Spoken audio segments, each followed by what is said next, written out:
asleep as I stumble through the doorway.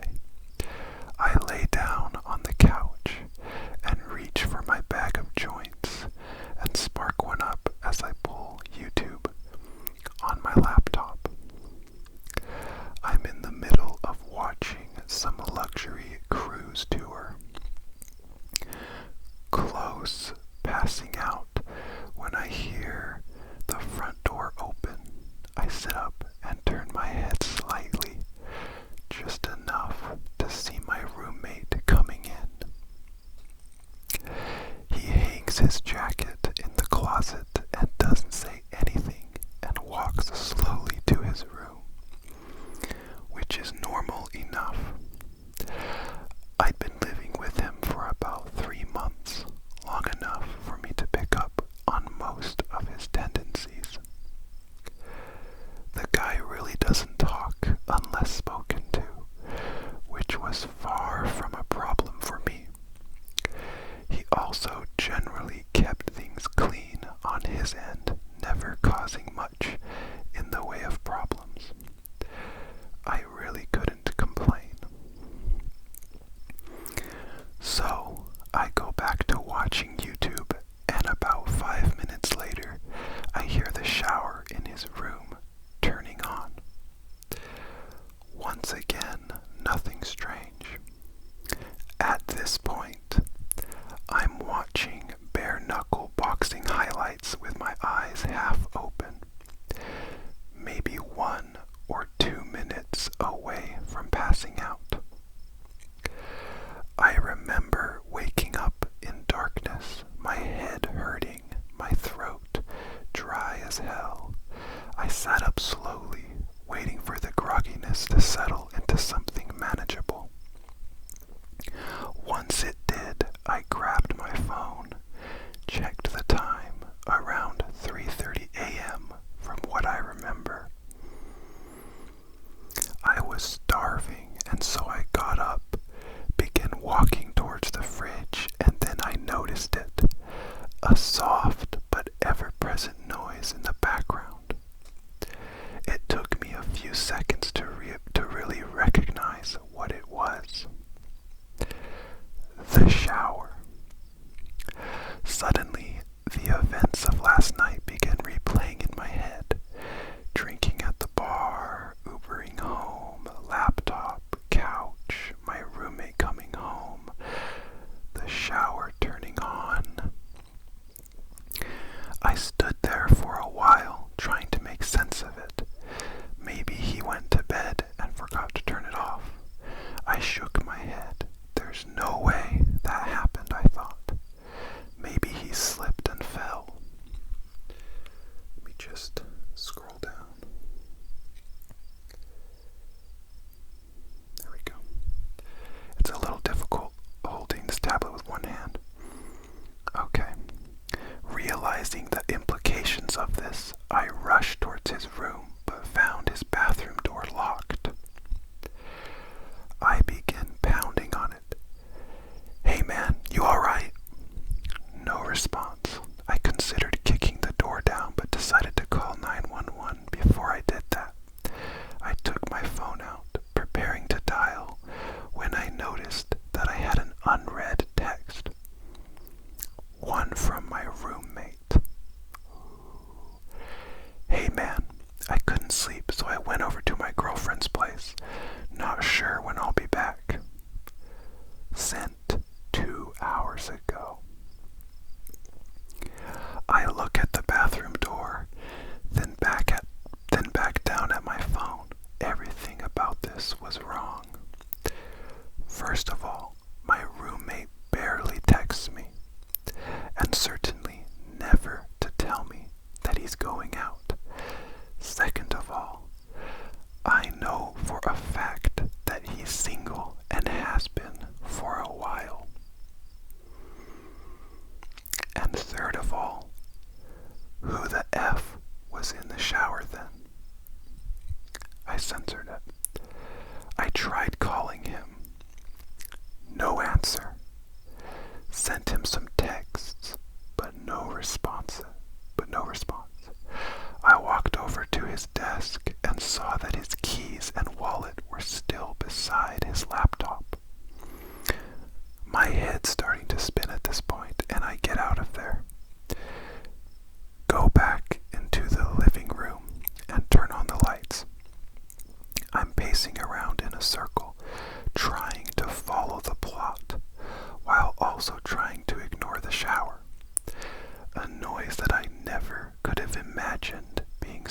dreadful in any context. Sometime later, I hear something vibrating on the kitchen counter. I move towards it and see that it's a phone, my roommate's phone. The panic begins setting in, and immediately I grab my keys and run out of the apartment. I make my way down the hall and take the stairs down to the lobby, but even that doesn't seem far enough away, and so I make my way over to the McDonald's across the street. I sit there for a while considering calling the cops, but for some reason feeling too nervous to do so. But even though there's hardly anybody in there, the place begins to feel suffocating, and I decide to leave, walking back out onto the empty streets. Almost immediately, I get this feeling that I'm being watched, and I feel my gaze drifting up and towards the apartment. Soon, I'm looking at my balcony, and I see somebody standing there. A dark figure stood completely straight, stiff to the point where it nearly resembles a mannequin. But it isn't one. If I look closely, I can see it just slightly swaying.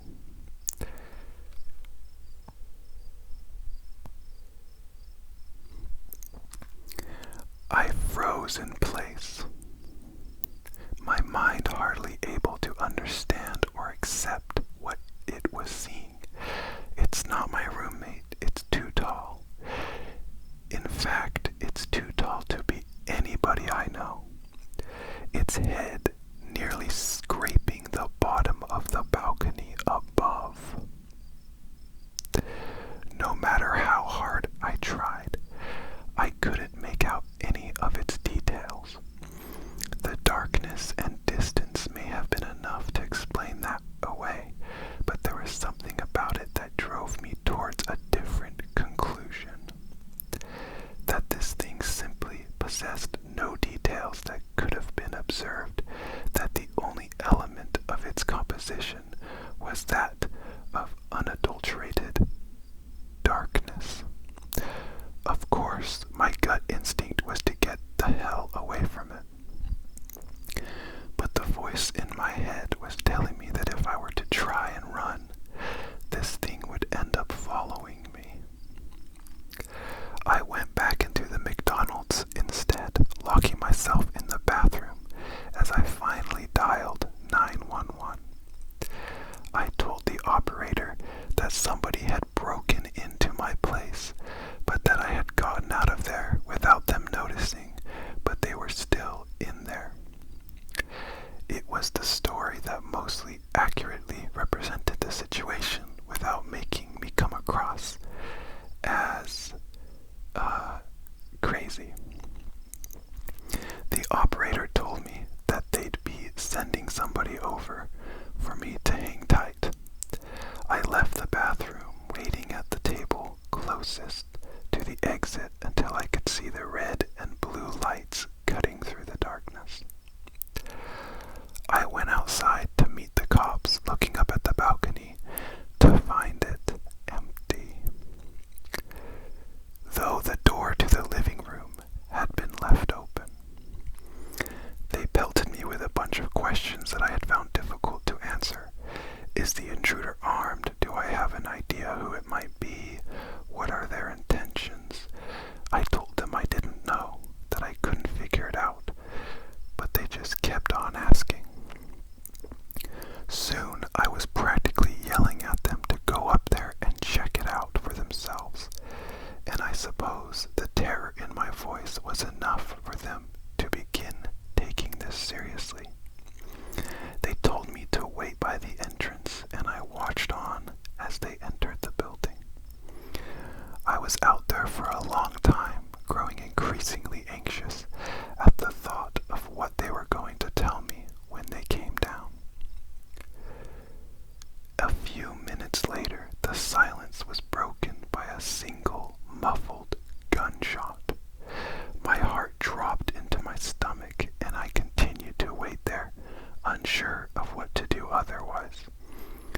20 more minutes of silence, and the officers still hadn't come down. Soon I could hear more of them approaching in the distance. Before I knew it, 4 more cop cars had pulled up around me, and the scene had fallen into chaos.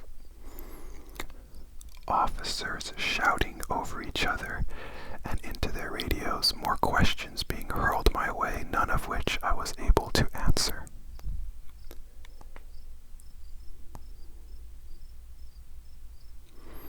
The next few sequences were mostly a blur, but I remember the building being evacuated, the tenants frightened and confused as they were ushered outside, while the officers became more and more frantic. I remembered hearing more scattered gunshots, some screaming, other noises that were difficult to make sense of. There were a few lapses in my memory after that, but I recall being pushed into the back of a police car after being driven to the station. I was led into one of the interrogation rooms where I found 2 nondescript men in suits waiting for me. They didn't introduce themselves and immediately went into a series of questions, each one more bizarre than the last. What company was your roommate employed by? What was the nature of his job? How many different people have been inside your apartment since your roommate moved in? Have you ever heard voices inside the apartment from the hours of midnight to 3 a.m.? Voices that did not belong to your roommate? Have you ever seen a circle of people standing outside of the apartment from the hours of midnight to 3 a.m.? People that were exceptionally tall, and one of the most unsettling ones. Have you ever seen somebody standing at the foot of your bed upon waking up between the hours of midnight to 3 a.m., only for them to disappear moments later? If so, do you remember what they looked like? Any distinct features? As they continued probing me, my mind began conjuring up some of the strange crap that had happened after my roommate had moved in. Crap that I had written off as figments of my imagination, simply because I had no other explanation for them. I did hear the voices, always coming from the room next to mine where my roommate slept. I was always so tired when I heard them, but I do remember it either sounded like a young woman or a man with an extremely deep voice. I could never make out any words. It always sounded like gibberish. And then there was that one time where I went to the bathroom in the middle of the night, still half asleep. I didn't bother turning the lights on as I entered, but as my eyes began adjusting to the dark, I could have sworn that somebody was already sitting on the toilet. Somebody extremely tall. Of course, when I turned on the lights, nothing was there. It was easy to chalk it up as a product of late-night drowsiness at the time, and I had never really thought about it since.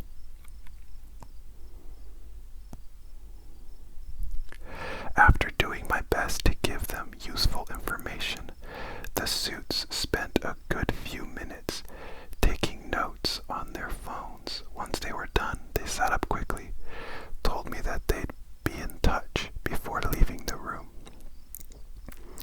A cop came in a few minutes later and told me that since I couldn't return to the apartment, they would set me up in a nearby hotel until they were able to get the situation under control, and that I should stay, but until they gave me a call. What happened? I asked him. What did you guys find up there? He stared at me for a long time, not as if he were deep in thought,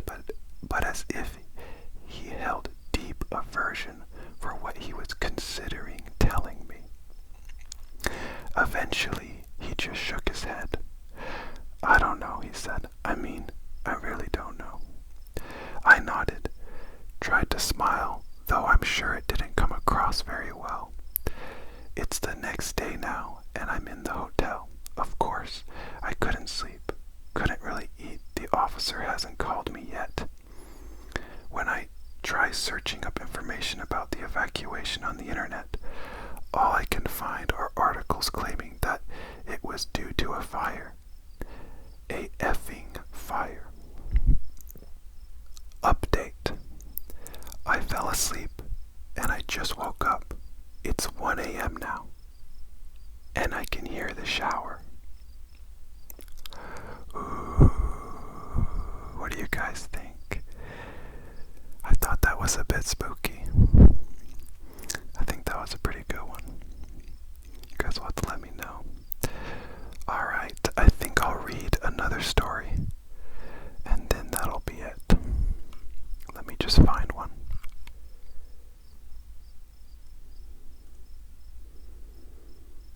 Okay, I found one. There's only 5 of us on this camping trip. We keep counting 6. That's the title. Alright, I'm gonna switch hands. There, now my other hand is holding the tablet. There were bright flashes of red in the sky. It's as if someone was waving around a flare light from space. Faint, but noticeable. We all made UFO jokes and laughed as we nailed our tents into the ground.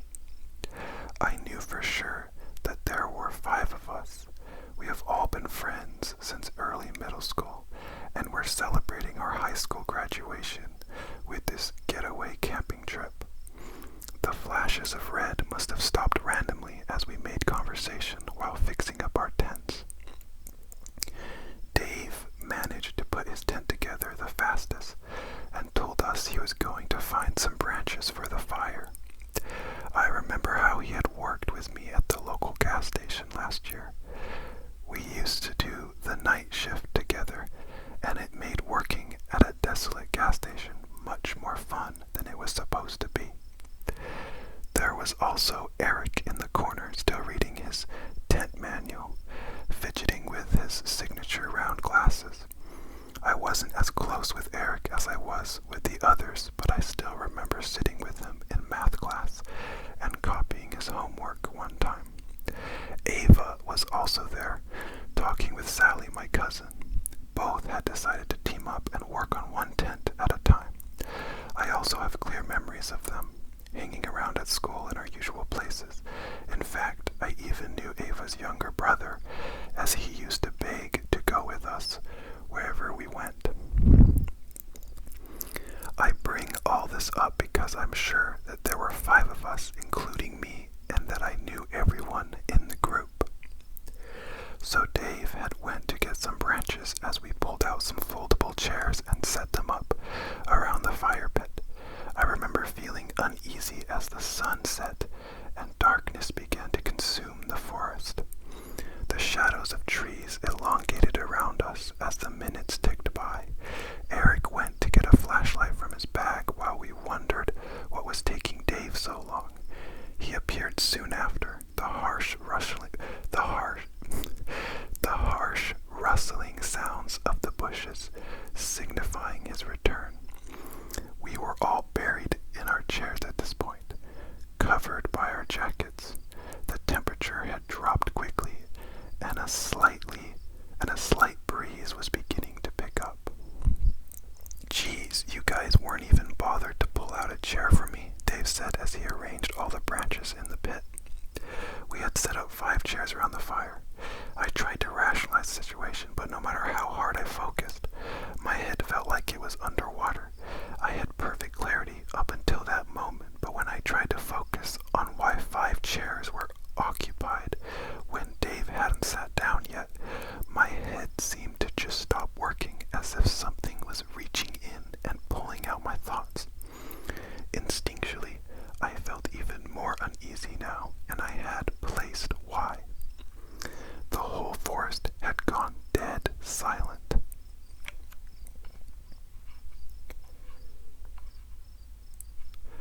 I looked around at the faces of the others and could tell that they had felt the same. Eric was fidgeting with his fingers, trying to scan around the group and spot the extra person, but it was futile. I scanned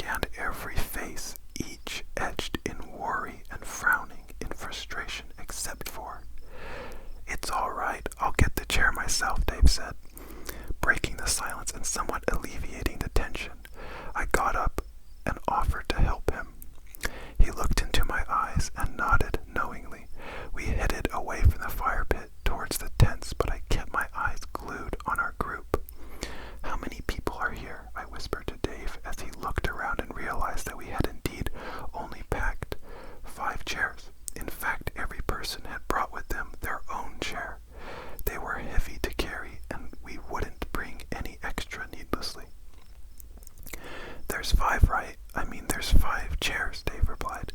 His voice wavered as he spoke. No, I just think maybe one of us forgot our chair, I said. My mind was struggling to address the issue head on, and now sought to find rational excuses instead. I didn't quite feel in control of my thoughts. It felt like swimming in a dream, and if I tried to force myself to think about who the 6th person was, my head would begin to throb. Yeah, that sounds about right, actually, Dave said, relaxing and heading back to the group. When we walked back to the fire pit and circle of chairs, 2 chairs were empty. 1 for me and 1 for Dave. Everything was adding up now, even though we all agreed it wasn't before.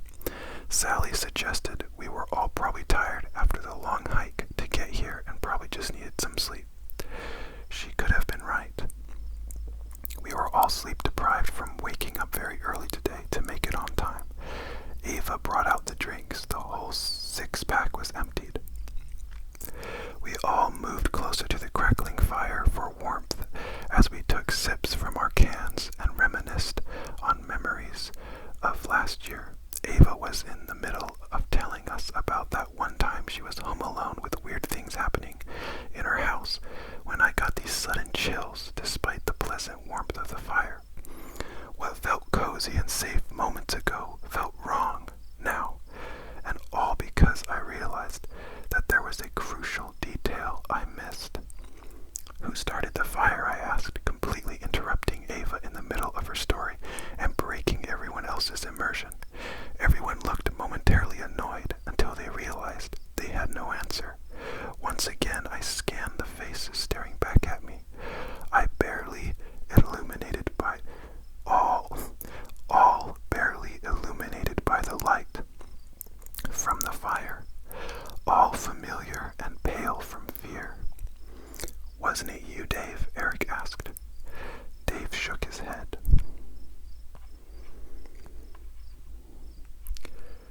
I think the person standing behind Jenny did it, Sally said, looking over at me. I whipped my head around so quickly it hurt. My heart was pounding in my ears. There was nothing behind me except for the encompassing darkness of the woods. Staring at those tall, dark trees behind me made me feel exposed. I felt like a lost bird in a vast field.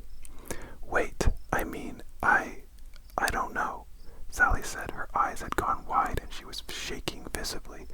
She continued to look around frantically as Ava moved over to her, placing her hands on her shoulders and trying to calm her down. I think we should leave this place, Ava stuttered. Yeah, something just doesn't feel right, but I can't put my finger on it, Dave said. But it's so dark out in the forest now. We'd probably get lost if we leave now, someone else said.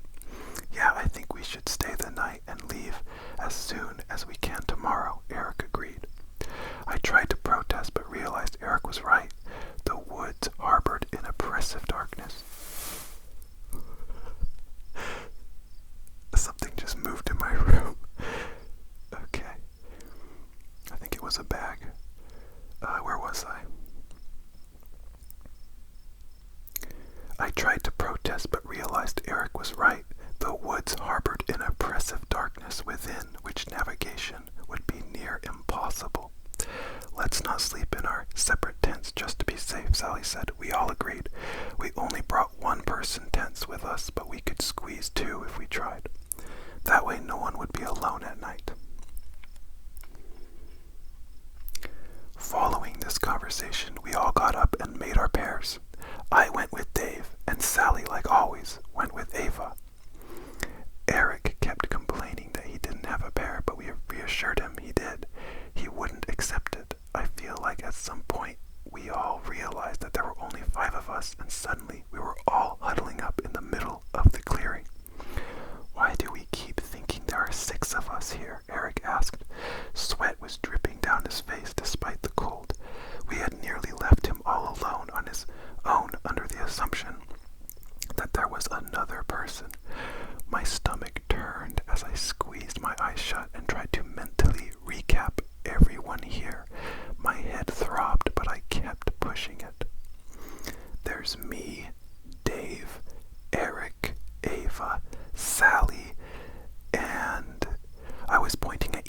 As I said the name, I retched and emptied the contents of my stomach on the ground when I got past Sally. The left side of my head felt like there was a knife stuck in it. My vision was blurry. Dave held me up to stop me from collapsing, and we all wordlessly started to move towards the tents as someone put the fire out. Dave helped me into a tent while the four outside discussed what to do.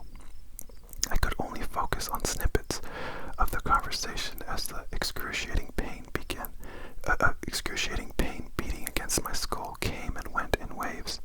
Sally had the brilliant idea of arranging 3 tents together so their openings faced together at right angles in a sort of U shape, so we could sleep as close as possible and also limit the entrance to our tents.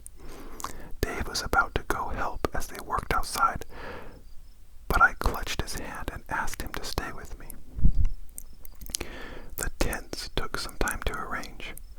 I started to feel a bit better once everyone got settled into their tents. A quick head count confirmed there were 5 of us. Eric would have to sleep in his tent alone, but he was more comfortable with it, since all the tents were very close now. Looking back now, I think he was just trying to put a brave face on for us. I regret that moment deeply, letting him sleep in his tent alone. He was always less integrated in our group and knew that none of us would pair with him. Just before going to bed, we all agreed to leave as soon as the sun rose in the morning.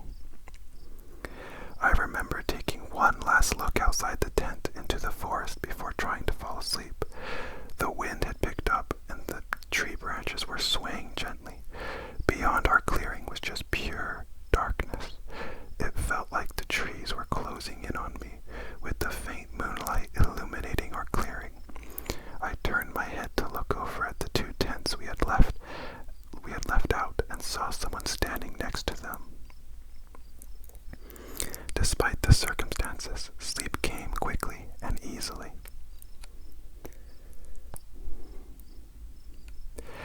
Ava's shrill scream woke me up in the middle of the night. Dave and I ripped our tent door open to find Sally and Ava looking into Eric's tent. We pushed them aside. Eric's sleeping bag was rolled up. He was still inside it, his head in the center, face contorted into utter agony. The rest of his body rolled around it with the blue fabric now dripping with dark blood. Dave zipped up the door of the tent. Ava was in shock. Her eyes had become glassy and unfocused. Sally was shaking her repeatedly, tears streaming down her face. Dave picked up his torch and yelled at us to get up and run. We left the campsite behind and entered the trail we had come from. The 5 of us huddled together, Dave leading in the front as he cast his weak flashlight over the path so we could see it. All we had to help us get through this 2-hour trail was a small white circle of light. Even the moon failed to illuminate our surroundings through the dense foliage. Ava tripped and fell, twisting her ankle. We came to a stop. Someone said they knew how to splint it, so we could keep going. They dragged her into the woods instead. It happened too quickly for any of us to process. Sally was about to run after Ava when Dave held her back. She struggled and managed to free herself, running into the trees to follow the echoes of Ava's screams. I was about to run after her, but Dave held me by the shoulders and shook me hard. "We need to get out of here. Jenny, please," he said. I hesitated but jolted into motion again when Sally's voice was cut off abruptly. She had been calling out Ava's name as she ran after her. Dave and I continued to run down the trail, trying to get to our car so we could get out of here. There was nothing we could do. At some point, there were 3 of us running on the trail, Dave and I shoulder to shoulder, while someone followed us closely behind. "Dave, who's behind us?" I gasped. My heart was threatening to burst through my ribcage and my legs burned. He turned to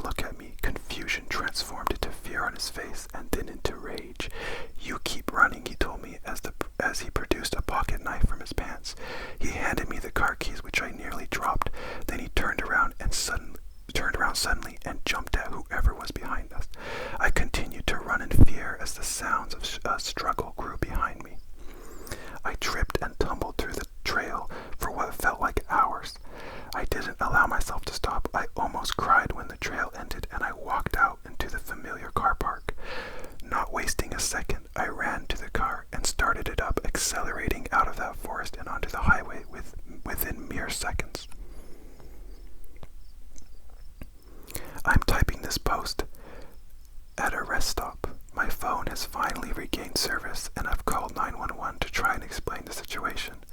I don't think they believe my version of events, but they sent a car my way regardless. As I wait, the sun is finally starting to rise. After I hit the post button on this, I'm going to check why the person in my back seat has been so silent the whole time. I just popped my back. That was pretty good. That was pretty spooky. Wow.